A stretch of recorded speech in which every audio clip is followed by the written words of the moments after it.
안경을 좀 바꿨습니다. 아침에 오전에 예배 드릴 때 성경이 안 보여 갖고. 네. 어 유진벨 선교사님 어저께 갔을 때 거기에 이런 표시가 있더라고요. 1897 년 5월 보낸 편지 중에 우리 광주 지역에 있는 사람들의 복음에 대해서 어떤 것도 들으려 하고 하지 않는다. 사람들은 우리가 여기서 사는 것을 반대합니다. 이곳 사람들은 만나기면 싸우기만 합니다. 하지만 미국에서 같이 총을 쏘거나 사람을 서로 죽이는 등의 일은 거의 일어나지 않습니다. 이게 1898년, 1896년도에 유진벨 선교사가 자기 부모님 가족들에게 보낸 편지 중의 내용입니다. 오늘 본문의 말씀을 우리가 보면 나사로의 죽음에 대한 이야기입니다. 뭐가 바뀔까요? 라고 하는 죽음에 대한 상황에 예수님이 접한 말씀의 이야기입니다. 변화가 있겠습니까? 라고 하는 현실이 우리 삶에 늘 찾아옵니다. 이 민족이 변할까요? 믿음이 없었다면 아마 제가 알기로도 이 호남 지역에 200여 명 넘는 선교사들이 오셨고 또 이곳에서 뼈를 물으셨고 많은 헌신을 한 것으로 알고 있습니다. 믿음이 없다면 정말 변할까? 오직 답답했으면 이들은 저희를 싫어합니다 라는 편지를 썼을까요? 오늘 말씀을 잠깐 보기 전에 저희의 이야기들을 잠깐 좀 해드리려고 합니다. 유럽 사회, 백인 사회에서 동양인은 노란 원숭이입니다. 노란 원숭이에요. 그냥 원숭이는 동물원에 있는 거죠. 찔러도 안 아프고 던지고 재밌게 재롱되면 재밌다. 그러고 사람이라고 인정하지 않는 곳에 동양인이 가서 복음을 전합니다. 반대의 경우, 우리 같은 경우에는 어제 보니까 저들은 서양 귀신으로 우리를 접합니다. 저 사람들은 저를 싫어합니다 라는 이야기 말을 보고 예전이나 지금이나 상황은 비슷하다라고 생각을 합니다. 그럼에도 불구하고 복음의 씨앗의 능력은 우리를 변화시킨다라고 믿습니다. 노란 원숭이가 말을 합니다. 신기하죠?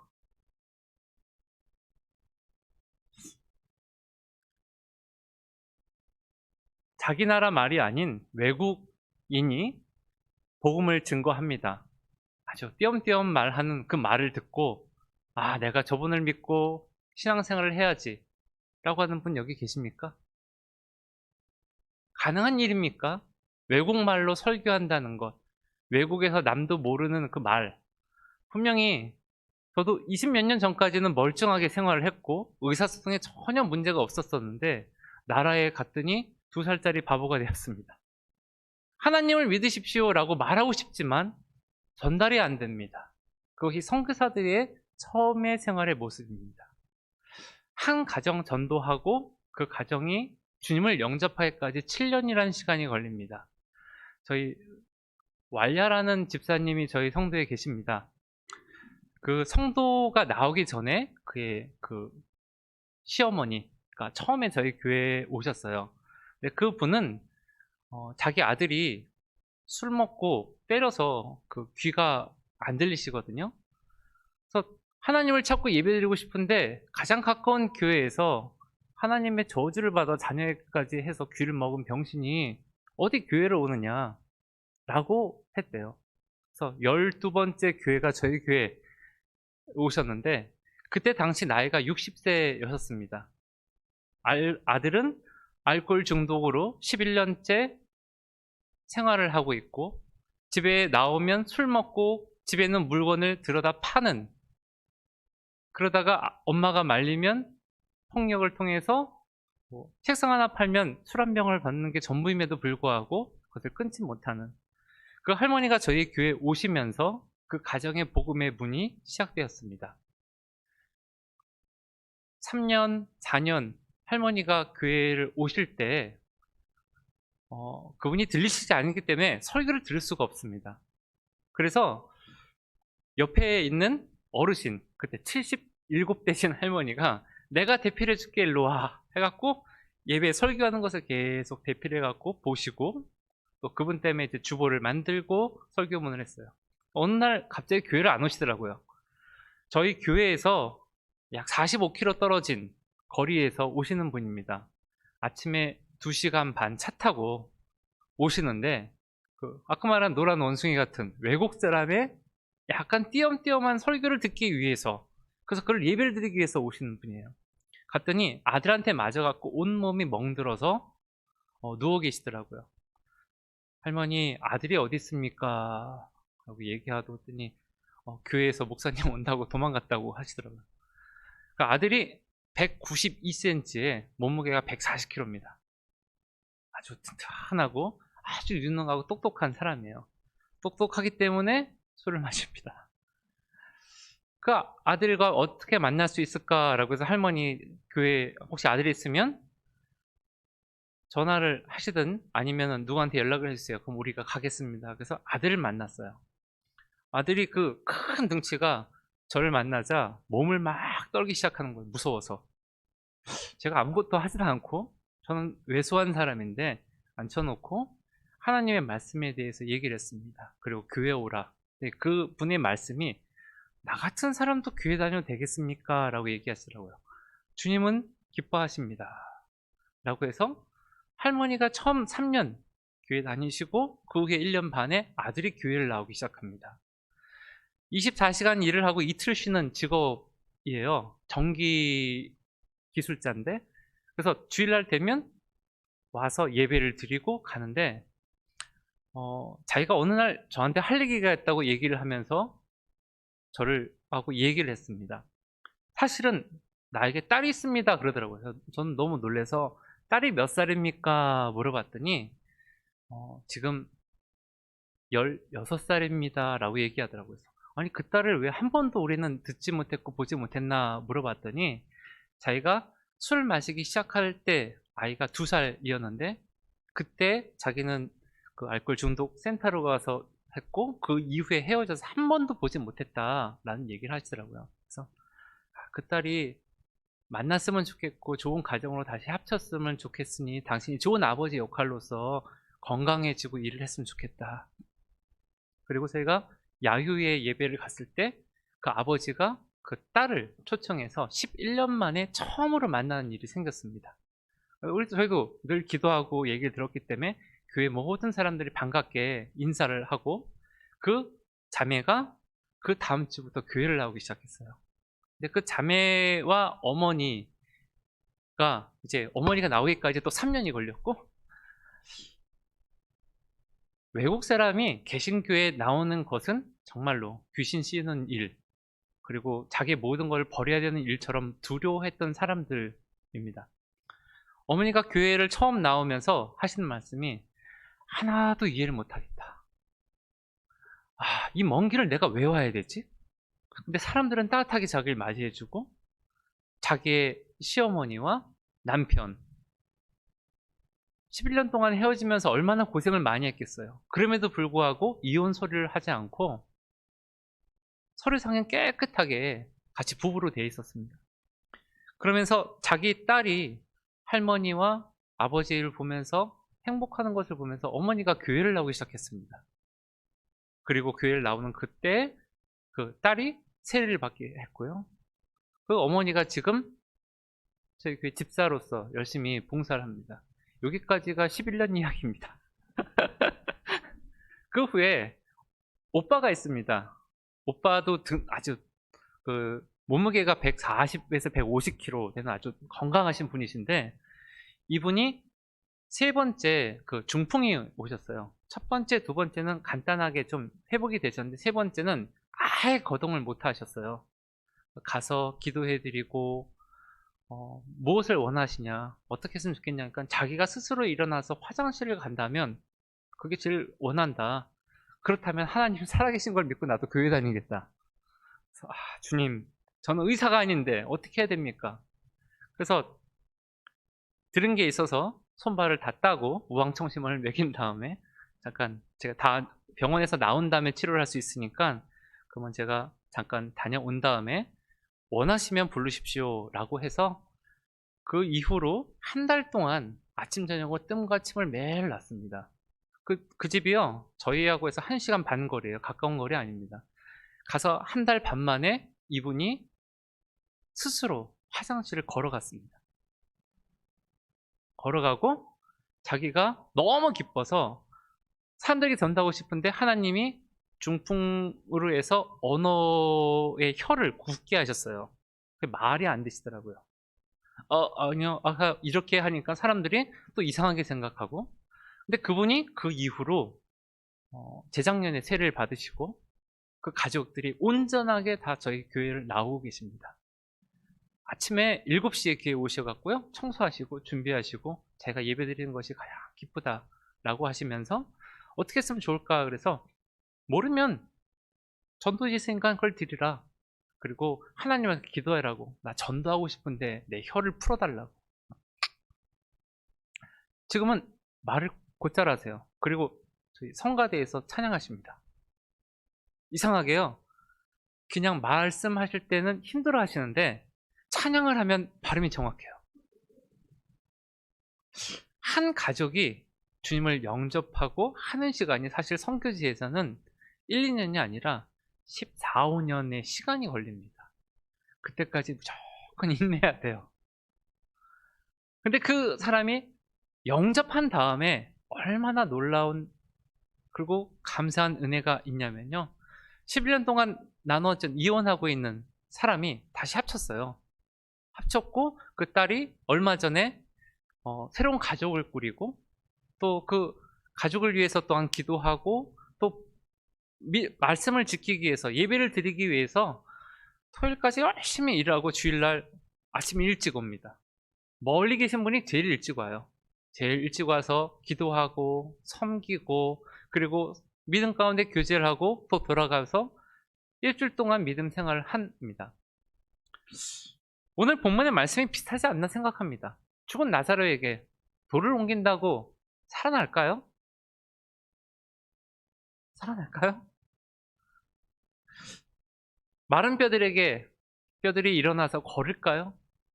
그런 의문점을 우리는 갖고 살 때가 있습니다.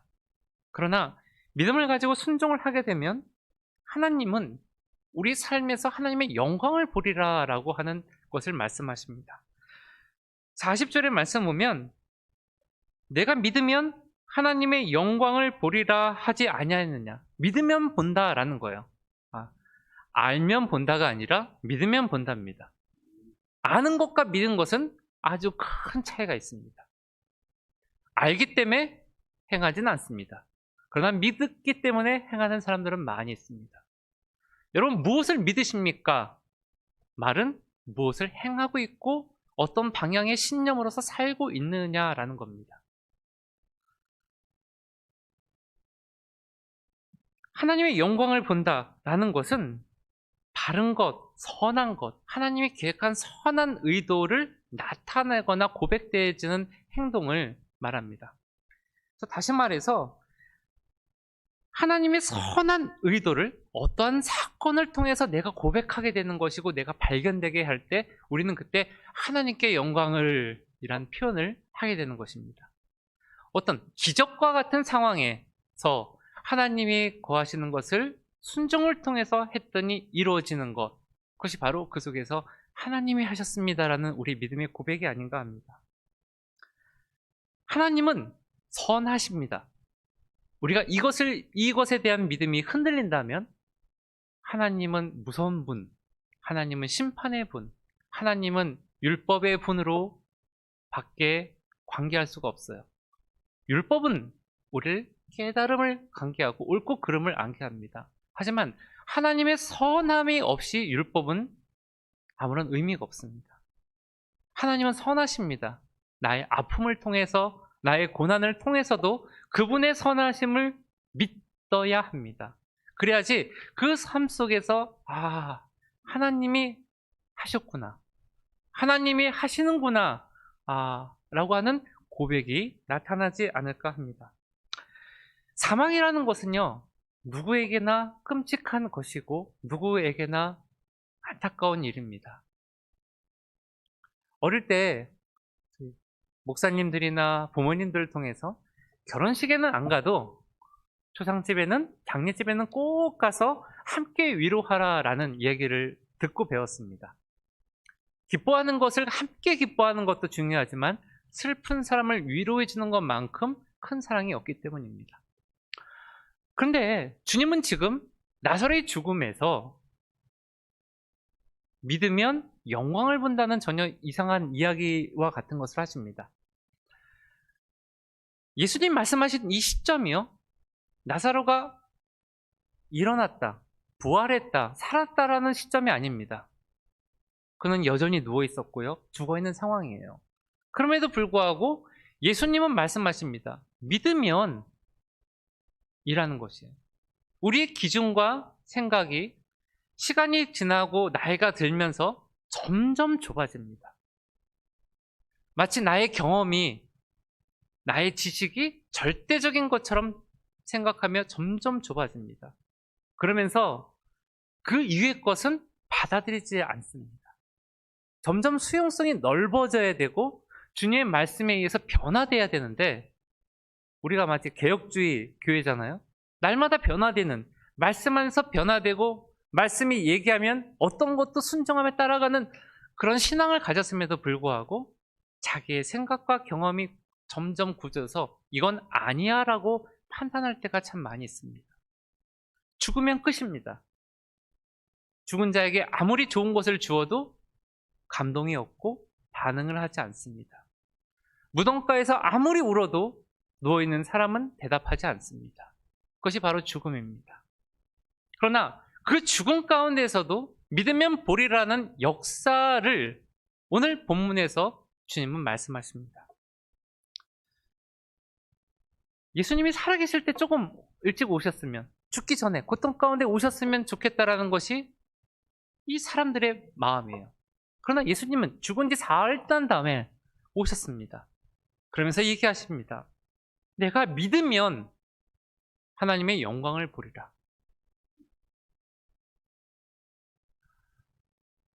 말을 모르는 사람이 교회를 하면 뭐일까요? 교회라고 생각하면 기본적으로 말을 알아들어야 됩니다. 그렇지, 복음을 전하게 되고 이해가 되고, 그렇죠? 그런데 선교지에 가서 참 놀란 게요, 예비된 사람을 하나님이 보내십니다. 도착하자마자 첫 번째 주일 예배를 드렸어요. 지나가는 사람들한테 교회합니다, 예배 오세요. 그리고 그 말밖에 할 거 없어요. 그랬더니 이상하게 첫 예배에 한 명도 없을 것 같았는데 무려 30명이라는 사람들이 왔습니다. 그 중엔 경찰도 있었고요. 그 중에는 제가 뭘 얘기하나라는 사람도 있었고, 근데 그 중에 많은 사람들이 하나님에 대해서 띄엄띄엄 얘기하는 말을 듣고라도 하나님에 대해서 믿음을 생기고, 우리 옛날에 할머니가 나한테 얘기했던 그 하나님을 네가 얘기하는구나. 하나님이 살아계시는구나. 나도 믿어야지. 라는 희한한 기적들이 생깁니다. 말의 능력으로 교회는 부흥하는 것이 아니라 성령의 은사로, 성령의 능력으로, 하나님의 인도하심으로 되는 것이 교회의 역사인 것을 고백하게 됩니다. 언제 우리는 감사하다라는 기도를 할까요? 보통은 기도에 응답을 받았을 때죠. 고통 가운데 있을 때, 문제 가운데 하나님 이거 도와주세요. 도움을 받았어요. 주여 감사합니다. 그렇죠. 근데 주님은 아무런 일이 일어나지 않은 상황에서 먼저 하나님께 감사를 했습니다. 감사의 시점이 다른 것이죠. 돌을 옮겨놓기 전에, 눈으로 보기 전에, 경험하기 전에 주님은 먼저 믿음으로 고백하셨습니다. 감사합니다. 그 감사함이 고백될 때 바로 하나님의 놀라운 역사가 일어나는 것입니다. 산상수훈의 이야기를 보면 그 중에 많은 이야기들이 있지만 제자들에게 하는 이야기잖아요. 그 중에 오병이어의 기적이 있습니다. 먹고 마신 사람이 얼마나 됐죠? 5,000명. 남자만. 그럼 여자와 어린아이와 하면 대략 2만 명 이상이에요. 그럼 예수의 제자들 빼고 2만 명 중에 과연 이 어린아이 하나와 같이 도시락을 싸온 사람이 없을까요?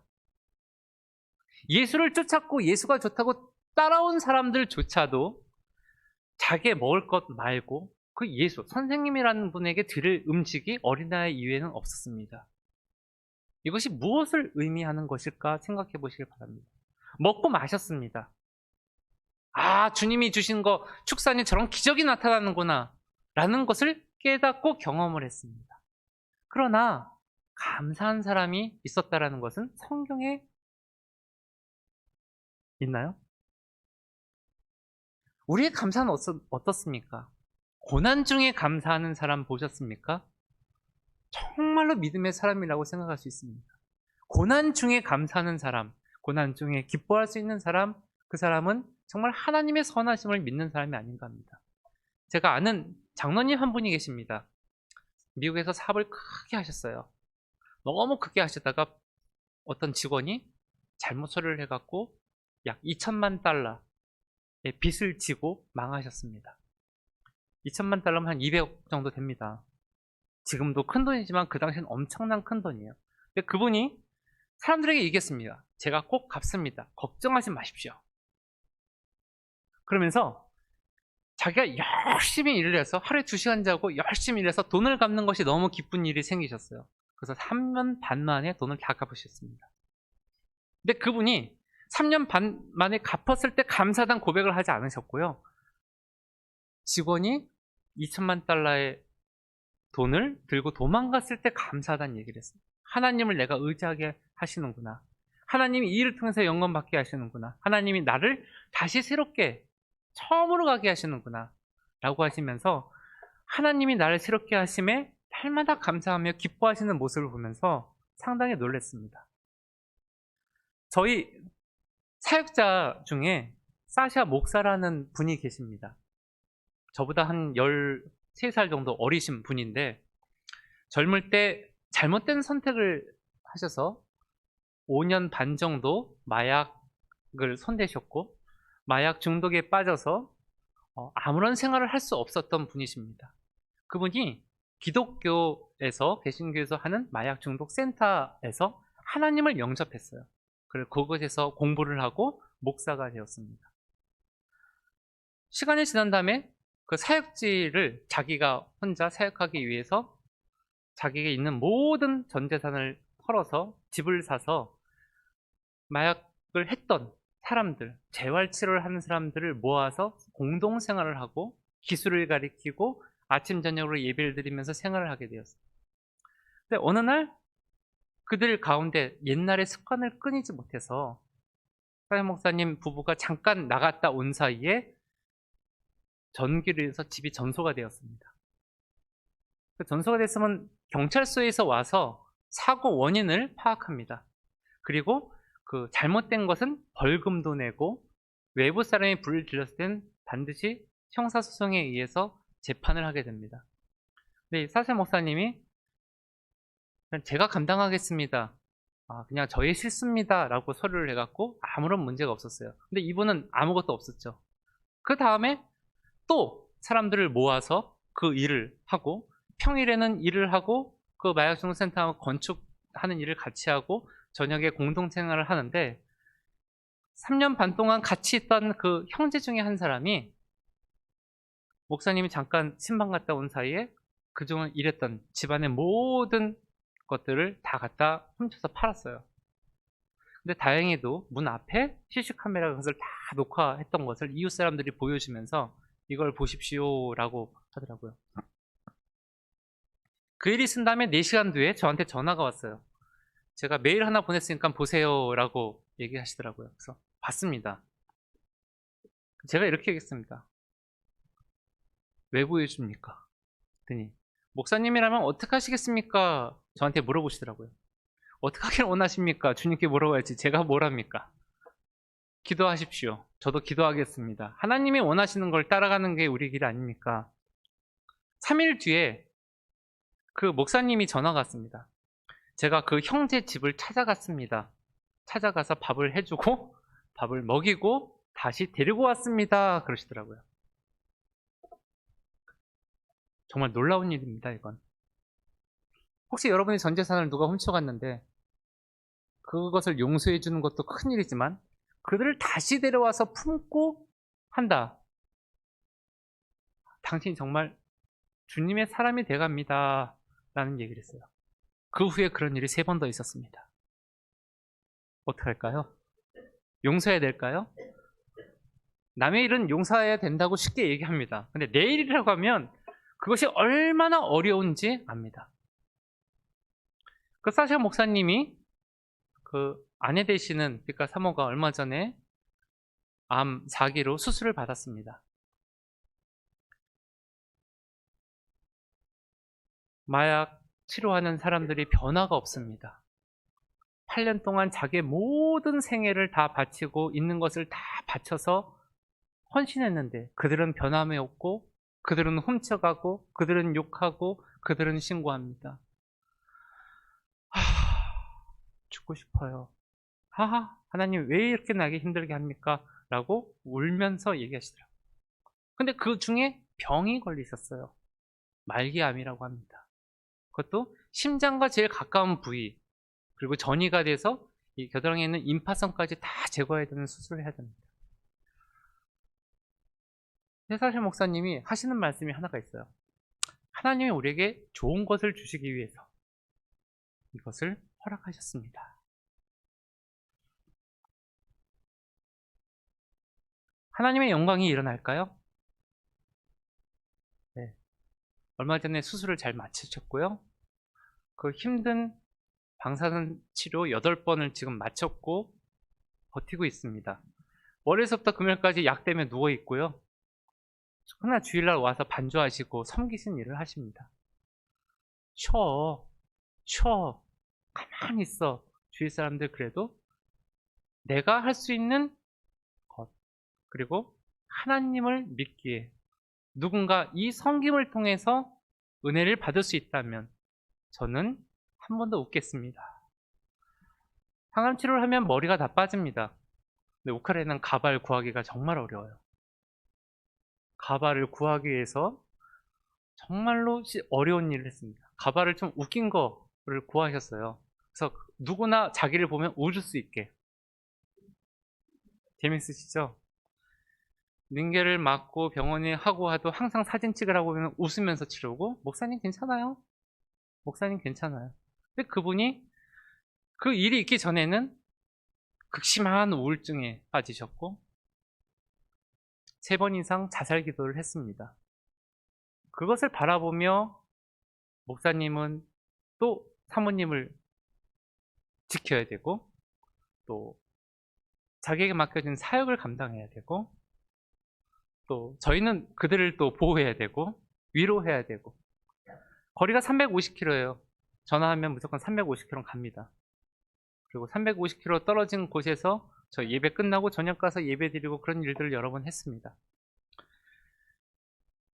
큰 빛이 있고요. 작은 빛도 있습니다. 근데 우리가 하는 역할은 한 사람을 세우는 역할이라고 생각합니다. 저희 사역자들이 다 이런 상황에 있습니다. 특별히 코로나가 생긴 이후로 아무런 직업이 없고 일거리가 없어서 1년 반 동안 그냥 가만히 있는데 제가 어떻게 사냐고 전화했더니 하하하 오직 주님의 말씀으로 아침 저녁 예배드리고 성경 공부하고 너무 좋습니다 그러시더라고요. 우리 생각은 어떻게 일하나 어떻게 먹여 살리나 교회 월세를 내야 되죠. 자기 사는 집 월세를 내야 되죠. 또 재활센터 월세를 내야죠. 그들도 먹여야 되죠. 자기도 먹어야 되죠. 치료비도 해야 되죠. 계산이 안 되죠. 그러나 하나님은 계산으로 하지 않으세요. 모르는 까마귀를 통해서 공급하시고 또 그 가운데 은혜를 주시고 그 가운데 변화된 한 사람을 통해서 또 사역자가 세워지고 또 사역자가 세워지는 일들. 제가 있는 20년 동안 조금조금한 일들 중에 2가지 일을 여러분께 말씀드립니다. 영광이 어떻게 나타날까요? 영광은요, 하나님은 늘 준비하고 계십니다.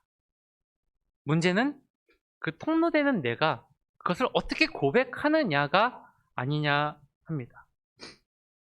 아까 오전에 말씀한 것처럼 기적을 봤어요. 무서워하는 애국 군대 뒤에서 따라옵니다. 그러나 그들은 아직 두려워하고 있습니다. 홍해를 건너지 않으면 그들이 두려워했던 애국 군대를 계속 무서워했을 거고요. 또 쫓아올까 걱정했을 겁니다. 그러나 그들의 두려움을 이기기 위해서 하나님은 홍해를 건너서 홍해에서 애국 군대를 수장시키십니다. 우리는 문제를 가지고 문제를 해결하게 해달라고 기도합니다. 하나님, 나 아파요. 하나님, 돈 없어요. 하나님, 이 사람 나 괴롭혀요.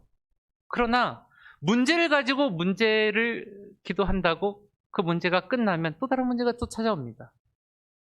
그러면 나에게는 아무런 능력이 안 생길 때도 있어요. 문제를 바라보지 마시고요. 문제에 넘어서 주관하시는 하나님의 선하심과 전능하심을 우리는 믿어야 합니다.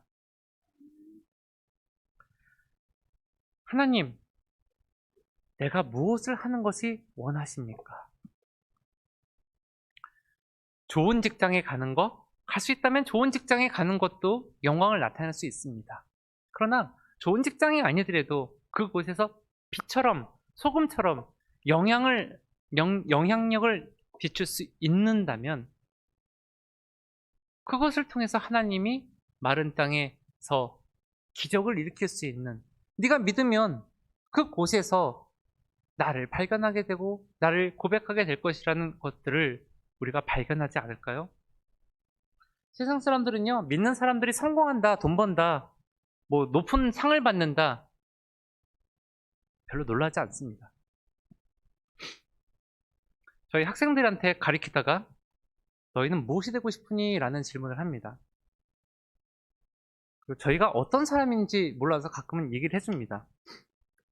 그쪽에서는 자기에 대해서 누구를 받아들이기 위해서는 그 사람이 어떤 가치가 있는가, 얼마나 높은 사람이고 실력이 있는 사람인가 라는 것을 얘기해주지 않으면 받아들이지 않아요. 좀 한국말로 우리는 겸손이 있잖아요. 한국에는. 거기는 자기 PR라고 얘기를 하지 않으면 안 됩니다.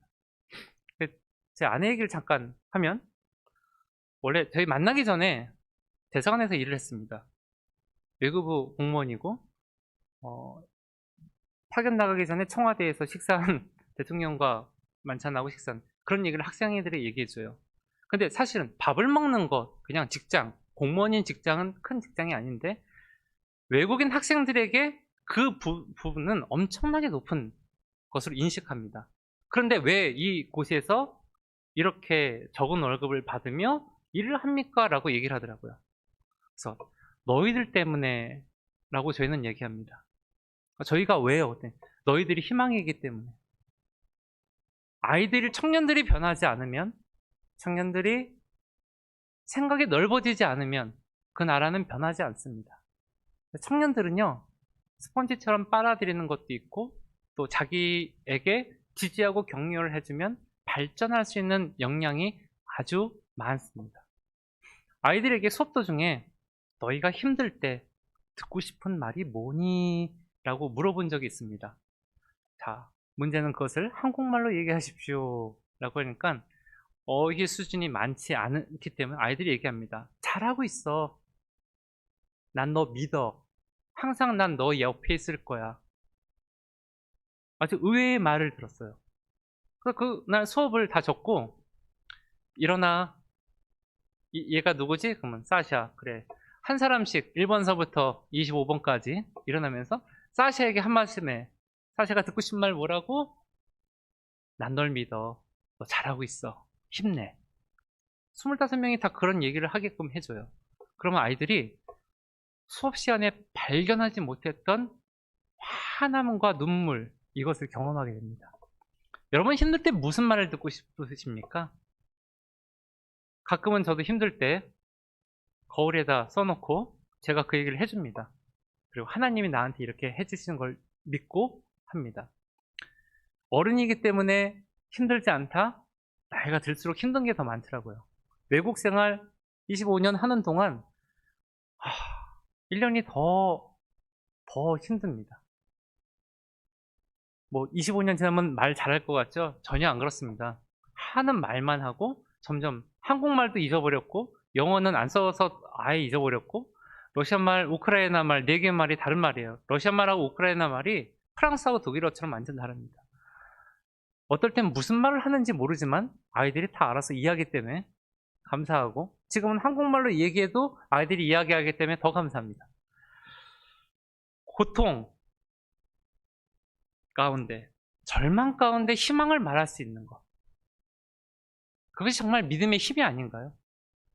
모두가 안 돼, 죽겠어 라고 할 때, 아니야, 이거 한번 해보자, 너 잘할 수 있어 라고 얘기를 해주며 격려해 주는 게 하나님이 더 원하시는 말씀이 아닌가. 제가 해주는 일들은 어떻게 보면 청년들에게 그런 일을 합니다.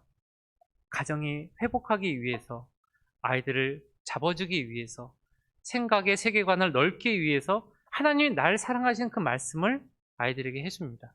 그리고 내가 듣고 싶은 말을 아이들에게 해줘서 아이들이 서로서로에게 얘기합니다. 서구 사회는 개인주의입니다. 철저한 개인주의. 누구와 협력할 줄 모릅니다. 그러나 아이들이 2학년이 되면요, 서로 그룹을 만들고 서로 돕는 일들을 합니다. 저는 그것을 보면서 우크라이나에 희망이 있다고 생각합니다. 아이들이 교수님은 왜 여기서 사세요? 라고 하는 질문이 3학년에는 목사님 왜 여기서 사세요? 라고 바뀝니다. 그래서 저는 얘기해요. 목사라고 부르는 건 신앙을 가지고 하나님을 믿는 사람들을 교회 인도하는 목사에게 자기가 정말 마음이 있는 사람들만 하는 거다. 함부로 부르지 마라. 잘못 불렀다면 큰일 난다. 믿음을 고백해야 된다. 근데 4학년 되면 아이들이 믿음을 고백하는 애들이 생깁니다. 수업 시간에 전도 못해요. 그러나 저는 설교합니다. 인문학의 최고의 이야기는 바로 하나님의 이야기, 성경의 이야기입니다. 그들이 모르는 성경을 저는 얘기합니다. 가끔씩. 그러면 아이들이 새로운 것을 알고 들으면서 하나님에 대한 생각과 가치관의 생각을 좀 바뀌는 것을 봅니다. 여러분, 죽은 자를 살릴 수 있습니까? 아니면 돌을 옮기실 수 있으십니까? 죽은 자를 살리는 것은 주님의 일입니다. 근데 돌을 옮기는 일은 우리가 해야 돼요. 돌을 옮겨라. 저 사람이 하겠지. 아니에요. 왜 하나님이 이것을 나에게 듣게 하셨습니까? 왜 포기하셨습니까? 그 말은 너가 하라는 거예요. 그래서 너를 통해서 하나님이 하시는 놀라운 일을 보라라는 것입니다. 돌을 옮기시겠습니까? 돌 무겁습니다. 그러나 백식장도 맞들면 낫다. 한국 속담이 있는 것처럼 함께하면 그것을 할 수 있습니다. 세상의 힘이 아닌 기도의 힘으로 불가능한 것을 우리는 이루어오는 것을 보았습니다. 한국 사람들처럼 IMF를 극복하고 전쟁에서 이렇게 번화된 선진국으로 한 역사는 전 세계에 찾아볼 수가 없습니다.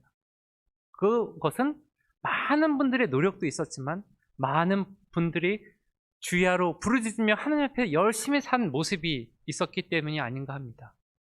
저희 어머니가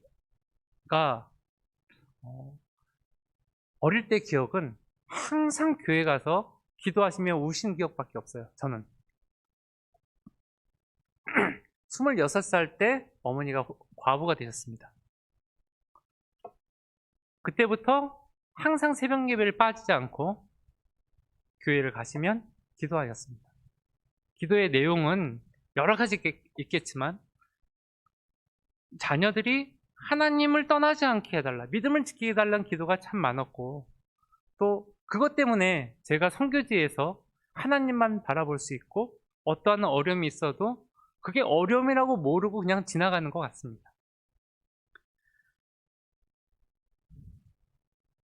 바위를 옮길 수 있는 믿음, 그렇다면 우리가 생각해야 될 것이 있습니다. 하나님의 영광은요, 그 바위를 옮기기 위해서 순종한 사람들의 이야기입니다. 사도 바울이 성경에 보면 4번 선교 여행을 떠났습니다. 그렇죠? 그냥 놀러 간 것이 아니죠. 그가 걸어간 곳마다 교회가 세워졌고요. 그가 걸어간 곳마다 복음을 전했습니다. 1차 선교 여행 때 그는 12개의 도시 2,300km를 걸어 다녔습니다. 2차 선교 여행 때는 21개 도시 5,000km를 걸어 다녔습니다. 3차 전도 여행 때는요, 24개 도시 6,000km를 다녔습니다. 그가 로마에 도착할 때까지 13개 도시 4,000km. 바울이 10년간 사역하였다라고 할 때 70개 도시 약 17,300km를 그는 돌을 옮기기 위해서 꾸준히 걸어갔습니다. 그냥 하나님이 옮겨주실 수 있잖아요. 능력이 있으시니까. 근데 왜 먹지도 못하고 입지도 못하고 위협을 가지며 고난을 받으려 사도 바울은 그 길을 걸어갔을까요?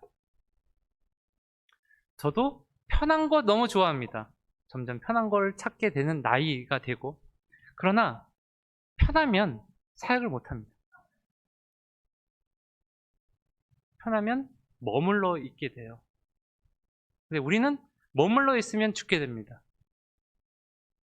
한 성도를 하기 위해서 13년, 14년 매일같이 찾아가고 연락하고 그의 필요를 공급하고 먹이고 달래고, 그것이 쉬운 일은 아닙니다. 저 사람이 누구냐 그럴 때 아는 사람이 대부분의 이야기예요. 저 사람이 누구냐 그러면 그냥 외국 사람. 그러다 신앙이 생기고 나의 영적인 아버지입니다, 우리 교회 목사님이십니다라고 바뀌며 신앙생활하기까지 10여 년의 생활이 들어갑니다. 그 후에 성장하는 데까지 또 많은 시간들이 생기죠. 그러나 제가 여러분에게 하고 싶은 말씀은, 하나님의 영광, 그것은 나의 가정과 나의 일터와 나의 삶의 현장에서 일어나야 되는 것이고 고백되어져야 된다는 것입니다. 어떤 일이 일어나더라도 먼저 감사하십시오. 전쟁이 일어나면 저희 도시는 가장 먼저 피격을 받습니다. 직선거리 90km, 좀 돌아가면 130km입니다. 저희 도시의 특산품이 지대공 핵미사일입니다. 그 말은 한 번 터지면 도시 반경 130km는 전멸입니다. 성도들이 그래요. 우리는 너무 좋아요. 죽어도 같이 죽습니다. 고민 없이 0.5초 만에 우리는 같이 죽습니다. 같이 천당 갑시다. 성도들이 농담으로 그럽니다. 2014년 내전이 러시아 분쟁할 때 사람들이 얘기합니다. 니네 목사 아직도 있니? 야, 그 사람 진짜다. 교회 열심히 다녀라. 왜냐면 외국 사람들은 2014년 다 철수했어요. 철수하고 그 안에 들어가서 성도들이 그때부터 눈치를 보기 시작합니다. 저 사람이 떠나면 어떡하나. 저 사람이 떠나면 어떡하나. 실제로 저에게 그런 기회가 여러 번 있었습니다. 공부를 하고 학위를 받았을 때 미국 신학교에서 교수로 초청을 받아서 $20만 연봉을 주고 집과 자택을 주니까 오라. 근데 제가 돈을 받고 위해서 공부한 것도 아니고 돈을 받기 위해서 선교지 간 것도 아니고 하나님의 부르심이 없는데 어떻게 합니까? 얼마 후에 그런 전쟁이 날 줄 누가 알았어요. 거절했는데 지금도 후회하진 않습니다. 재작년에 옥스퍼드 대학교에서 한국어과 교수 2명, 저희 아내와 저를 초빙을 했습니다. 8만 파운드, 한국 돈으로 1억 6천씩 월급 준다고 합니다. 주변 선교사한테 얘기했더니 선교사님 축복해요, 축하해요, 빨리 가세요 그러더라고요. 그래서 아니 주님이 사인이 없었는데 돈 따라가야 됩니까? 그랬더니 고생하셨잖아요. 아직까지 그 정도는 아닙니다. 돈을 따라갈 수도 있습니다. 그곳에도 하나님이 인도하신 사역이 있을 수도 있을 겁니다. 그러나 더 중요한 것은요, 하나님이 무엇을 기뻐하실까를 바라보십시오.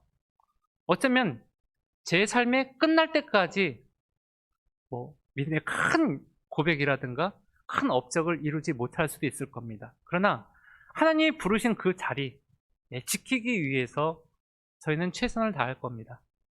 기도해 주시고 또 전쟁이 일어난다 할지라도 교민이 대피하면 저희는 대피할 거니까 걱정하지 마시고 또 왔네 그러지 마시고 잘 오셨습니다 라고 얘기해 주셨으면 감사하겠습니다. 3년 4년 만에 그곳을 방문할 때마다 얼마나 감사한지 모릅니다. 그때 봤던 그분들이 계시고 더 믿음이 성숙해지시고 더 열심히 교회를 위해서 기도하시는 모습을 볼 때마다 저 자리 지키는 게 얼마나 어려운 건데 그래도 잘 지키시는 모습 보니까 참 감사하다라는 생각들이 많이 듭니다.